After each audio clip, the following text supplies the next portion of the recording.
Hello again, podcast subscribers and new visitors.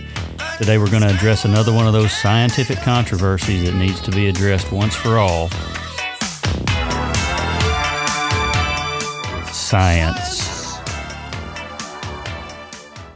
All right, so I've gotten about the 100th forward about this doctor out in West Texas, Dr. Bartlett, who states that he has the silver bullet ultimate treatment for COVID.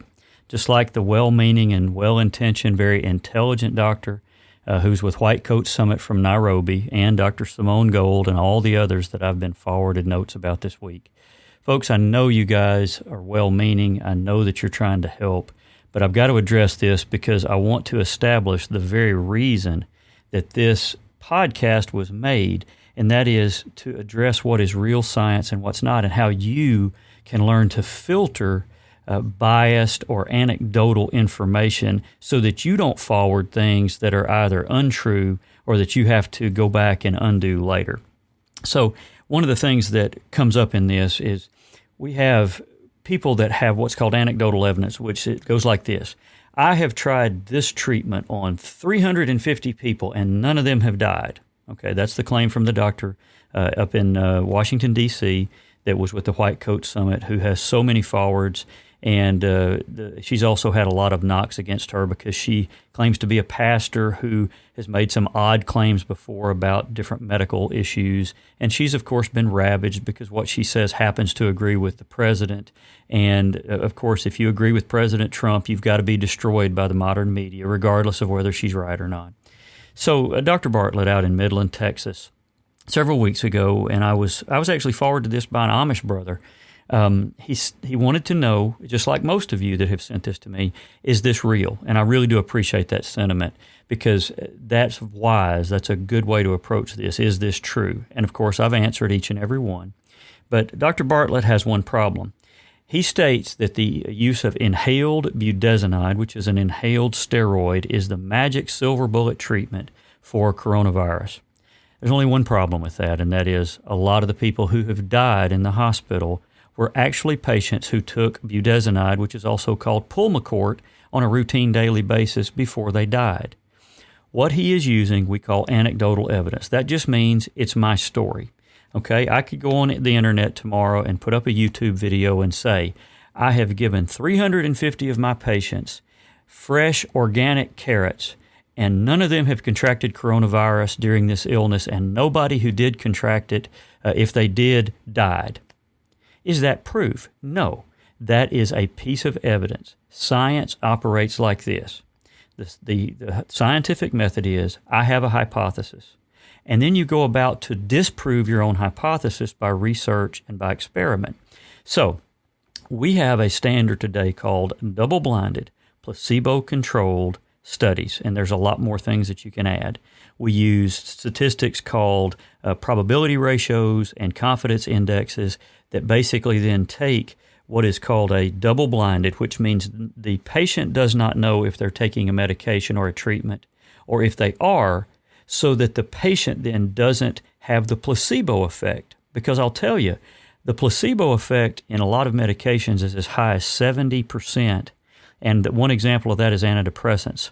One of the things, although I'm a big pharma fan, is pharmaceutical companies do not produce the studies that contradict their own medication's effectiveness. I have one in my registry here that 70% of the patients that were tested for one of the Celexa or Prozac-like drugs had a 70% placebo response because they believed they were taking a medicine that could help them. And placebo responses are very much research-proven effects for people. Neurosurgeons use them. I use them every day. I give people confidence. I say, I believe this is going to work. Interesting thing about the placebo effect is if you believe it, it may come true. I just noticed when I looked up at the camera, I need to make an apology for all of you Patriots. I am no Nike fan anymore. I refuse to wear anything that they have except this hat because it's got Roger Federer on it, and he is the greatest tennis player in the history of the world. He left Nike, so I wore the Pat Tillman shirt to contradict the bad Copernic vibes that my hat's given me today, so forgive me for that. Back to the placebo effect. The placebo control is to get rid of the bias of placebos. So the patient or the doctor don't know. So what if the patient doesn't know, but the doctor does? Can you imagine if you think you've got a cure for something and you want to treat your patients? Do you think that maybe a clinician, a nurse, a doctor, or a researcher might act differently towards someone who he says, now we're testing this drug, versus people that the clinician knows is not the drug itself, but simply a sugar pill? Of course we act differently. We all have biases.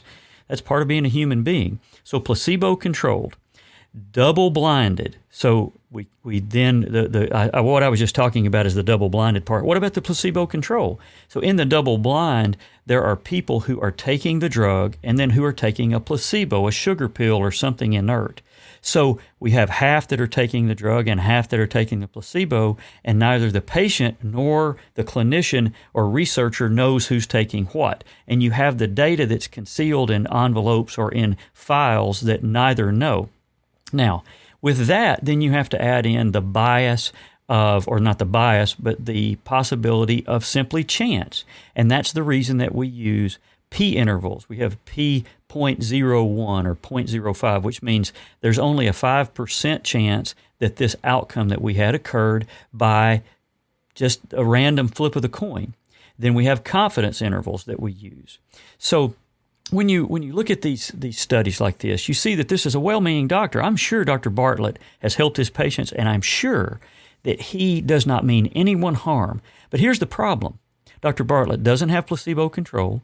Dr. Bartlett doesn't have enough numbers, because until you reach over 30 patients, and it's much better to have over 100 for your confidence intervals, and you've placebo-controlled and you're blinded to who's getting the medicine and who's not, you don't have a good study. You don't have either research or biblical, for that matter, proof. What is biblical proof? Prove all things, hold fast that which is good. The Bible supports good research. You can't have chance or you can't have bias entering in. Of course, we're all biased. We all want to make more money. We all want to have our own preferences. And scientists are not exempt from this. That's why we set up things to limit our own bias. Now, to go further, Dr. Bartlett, I'm going to warn you, anyone who says they have the silver bullet cure, and anyone who has to go on a YouTube channel with a green screen, I've got a green screen behind me, okay? But I'm going to tell you, when I give you evidence, I'm giving it from double-blinded, placebo-controlled, probability-limited studies. But if there's a, quote, news program, and it's just one person who then touts or who just flatters the interviewee, and you just have one doctor, I have a question. Where are all the other doctors supporting this genius's answer? And I'm not trying to make fun of Dr. Bartlett. Well, I'll tell you, Dr. Bartlett's own hospital would not even do research on his claims, because they had people in their own hospital that got COVID, got very sick with COVID, or died with COVID, who were on Pulmicort when they got sick. So you had a problem there. If a physician goes out to try to make a name for himself outside of the scientific method, or outside of his hospital system, or outside of his group, and he doesn't have all of his colleagues with him because they all want to be associated with a cure for this, watch out. Now, the final answer to this with Dr. Bartlett is, I want to warn you, and I've done a podcast about this, and you hear the audio. Those of you that aren't watching this on YouTube will hear the audio of this. When you have a physician or you have a scientist who is overly involved in the politics of this, who wants to make a name for themselves in this, I want you to be careful, because science cannot be biased by political issues. There is no such thing as consensus science. Consensus is most often one person against the crowd. Now, Dr. Bartlett, you may feel that he's that way. When he came out with this claim, you may want to believe it, because all of us want to gain control or a sense of security about this. But beware when someone says that they have the cure, and especially beware if they say that powerful influences behind the scenes are trying to prevent them from getting the truth out because somehow there's a conspiracy. I would always watch out for that one. Yes, sometimes there are conspiracies. Go back and ask anybody that's got a 6 number mark on their arm from the Holocaust, and you'll find out about conspiracies. But most of the time, it's just people who don't know enough and who want to grasp onto a simple solution. So, as far as Dr. Bartlett, as far as silver bullets, as far as hidden cures, as far as magic solutions, be very aware, and be very aware of the internet. And if your doctor and his colleagues or her colleagues and your local leaders don't want to bring something forward, and if you don't, as the Bible says, let everything be confirmed in the mouth of 2 or 3 witnesses. That is one of the reasons that we have to have multiple eyewitnesses in courts in the United States, and why we have researchers that have to have one other thing: reproducible, peer-reviewed research. If you cannot reproduce something, and I will promise you there is no way Dr. Bartlett's going to reproduce his results. If you can't reproduce it, it isn't science. That's why you watch out when somebody says, I found the cure over here in the corner somewhere. I've heard this as far back as the AIDS crisis in the 1990s. Oh, we've had a cure in Alaska for 10 years that the government's hiding. Okay, just always beware of that. Now, I want to keep this short today, so we're going to end there, and I'll end with our scientific outro.